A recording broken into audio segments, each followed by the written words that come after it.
번째 섹션을 시작하겠습니다. 저는 사회를 맡은 임채원이라고 합니다.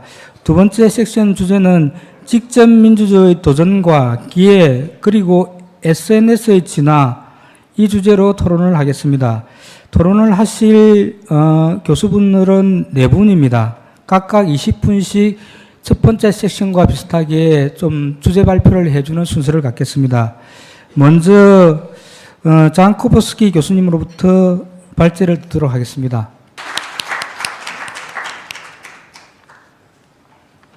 Thank you very much for the introduction. It's a pleasure to be here. I thought it was a wonderful first session. It will be a difficult act to follow, but we will do our best. We'll have the opportunity during this session to reflect on direct democracy and its relation to social network services, as indicated in the title. This reflection may result in new queries for new avenues for empirical research.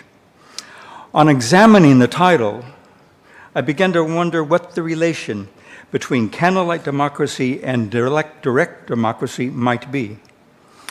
Although social media may have played an important role in the mass demonstrations in Korea, I would contend that such events have little to do with what is generally known as direct democracy.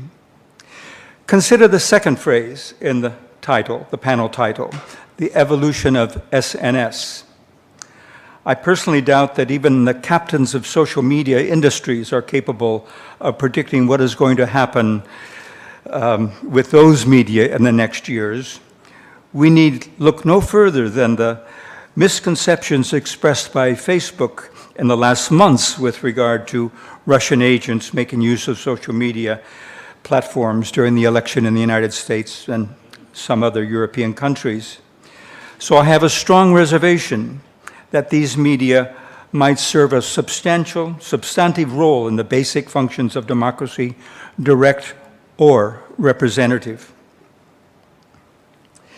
With these reservations in mind, I prepared a text, the presentation of it, which would have lasted about 3 times the available time. The outline on this slide suggests what I'm deleting for your convenience. Given time constraints, I'll limit myself to just a couple of the remaining undeleted headliners on this slide.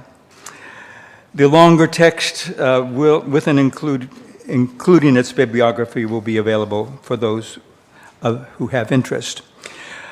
But first I want to mention a development known as the Arab Spring. In a range of countries in the Middle East, major mass demonstrations took place, largely as protests to dictatorial policies then dominant throughout the region. Like wildfire, the demonstrations spread from Tunisia to Libya to Egypt to Yemen to Syria, all within a period of about 2 years, ending in mid-2012. While there were differences, these demonstrations were in many ways similar to the Candlelight Vigils in Korea. Now, much sophisticated research has been conducted around the Arab Spring, more than can be addressed here, of course. 2 points merit mention. First, the special role of social media in the events and the analysis of massive data generated by these media. To illustrate the first point, I've extracted a long quotation from one of the publications that relays on the dominant narrative about the role of social media during the Arab Spring. I won't read the entire quote, you can do that on your own, but I want to emphasize that the author was referring to the mobilization potential of social media, accentuated in the words underlined on the quote. Mobilization is but one component of political change, however, and it remains very much an open question as to what the role of social media can be in the facets of such change. I'm thinking of individual change regarding political awareness and action. I'm thinking of systemic changes regarding the transformation of political structures and policies. What social media may have to offer in contributing to these components of political change remains an unanswered question. This slide now on the screen is extracted from one of those studies and shows the network that emerged from the tweets related to the political sphere in Egypt in 2010.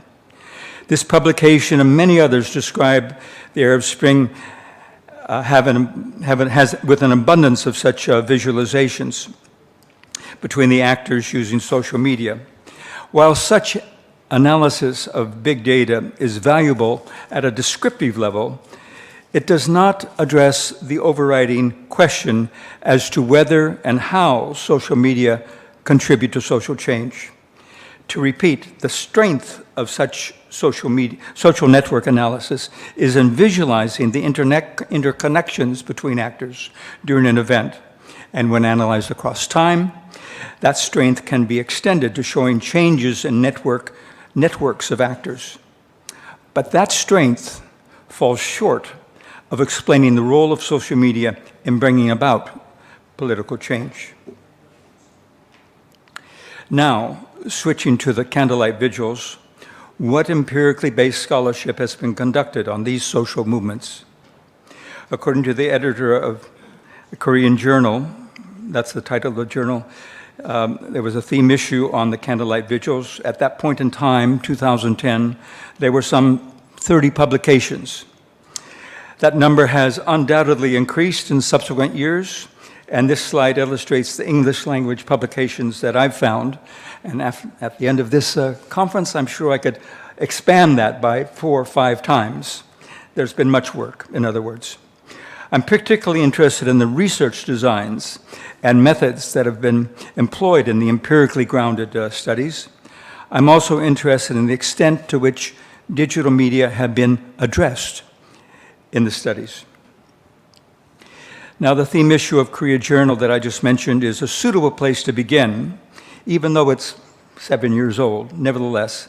Suitable to begin, and it's devoted to the Candlelight Vigils protesting government policy regarding the import of beef from the United States, so-called mad cow disease protests. 2 of the 4 articles in that theme issue, the 2 ones highlighted in blue, report findings from empirical studies, and I will concentrate on those contributions. The first study is an examination of women with young babies taking part in demonstrations. The article reports from an ethnographic study based on an analysis of contributions to discussion groups, a small number of interviews with leaders of the baby stroller brigades, analysis of media coverage during the protests, and the researchers' own involvement in the movement. The research questions guiding the study are reproduced on this slide and basically relate to a profile of the active members, elaboration of strategies for political action, and indication of participants' current activities. And perhaps the core concern of the study is whether involvement in the protests had lasting effect on the political participation of women. In many ways, the article is framed as a scholarly contribution. It's theoretically grounded, there are explicit queries, and there is an empirical basis. Further, the study is conducted within a well-known and accepted methodological framework, ethnography, and reflects one of the attractive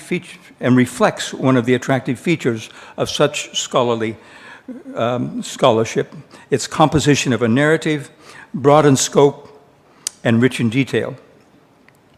The strengths of the ethnographic approach to empirical research are at the same time its Achilles heel. And these difficulties are also evident in this study. To begin, the relation to a theoretical perspective in this article serves little more than backdrop to the study, and no direct relation is provided between that perspective and the rather basic research questions guiding the work. While the authors indicate the source of their data, little information is provided as to how the material was collected or analyzed, which makes it very difficult to follow the decisions by the authors during the study. Replication of the analysis is not possible, given that the data are not available. Moreover, the authors provide no indication of the limitations of their study and no recommendations for further exploration. The second study I wish to highlight also focuses on the mad cow disease protests, and this one focuses on teenage participants and is based on survey research with 4 waves of interviews.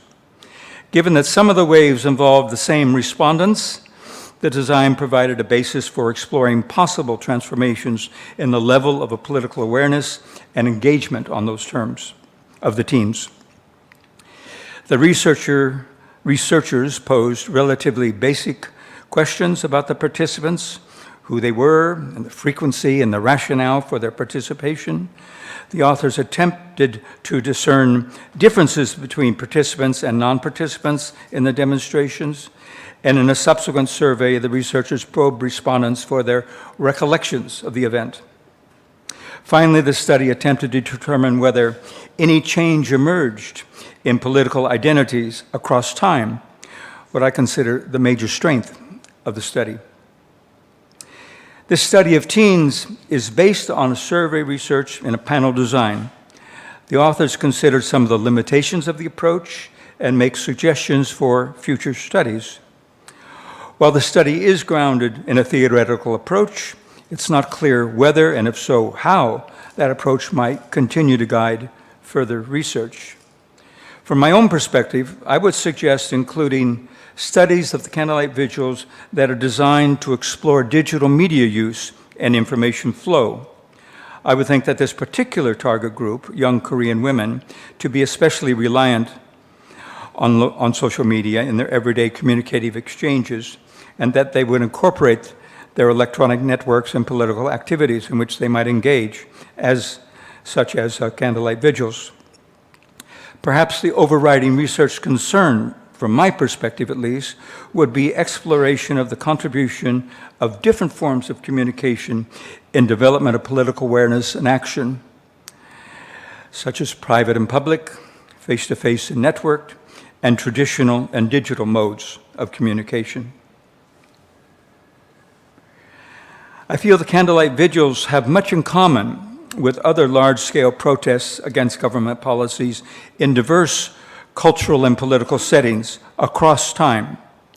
It would behoove students of the Candlelight Vigils, I would contend, to acknowledge the similarities rather than to claim uniqueness.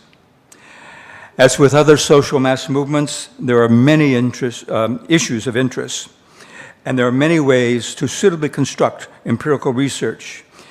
Here, in this presentation, I presented 2 methodological approaches to studying Candlelight Vigils: ethnography and social survey research. Both approaches have advantages and limitations. Ethnographic studies provide opportunity for a rich portrayal of events.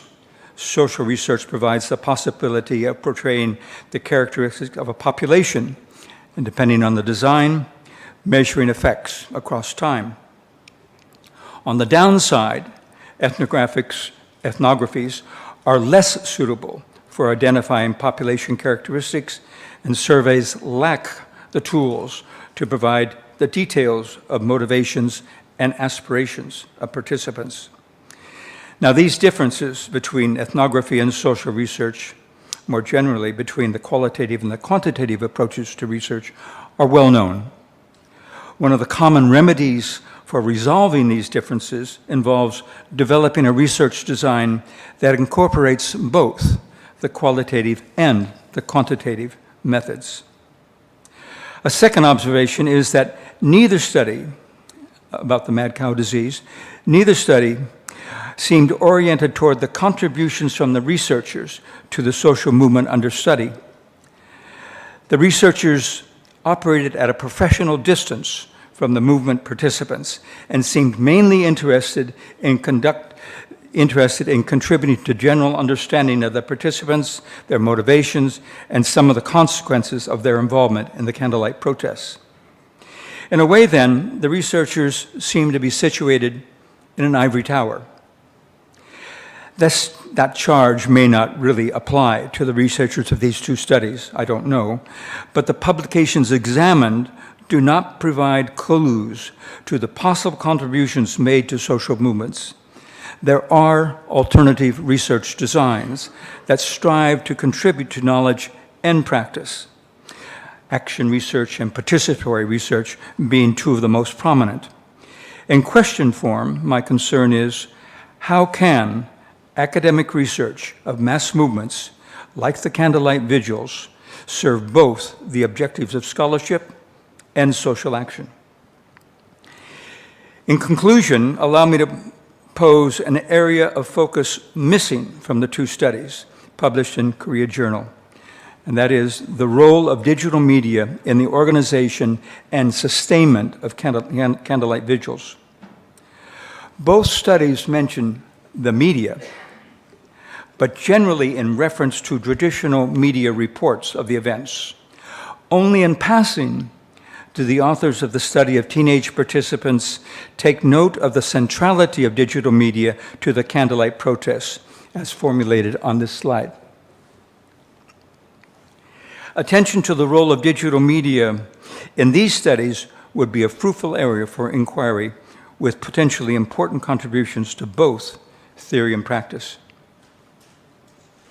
In most general form, the question that might guide such an inquiry would be, as on this slide, in what manner and to what degree does the use of social media contribute to the mobilization and politicalization of participants in Candlelight Vigils? Now, I quite realize that the formulation is very broad. It requires refinement for particular events, and there's much inspiration for suitable communication theories, questions, and methods that can be found in a rapidly evolving literature concerning social media and political participation. Another source of information is how massive social movements have been investigated and what theories, questions, research designs, data collection, and data analysis took place. Perhaps the question that might drive future studies of Candlelight Vigils in Korea, ideally embedded in a multiple method research design intended to contribute to both theoretical understanding and social action. Now, as a small contribution to the development of such work, here are the references on my longer presentation, and my ad hoc comment based on what I sense from this conference so far is there's probably enough material to develop a sophisticated and extensive university degree program around Candlelight Vigils. Thank you very much.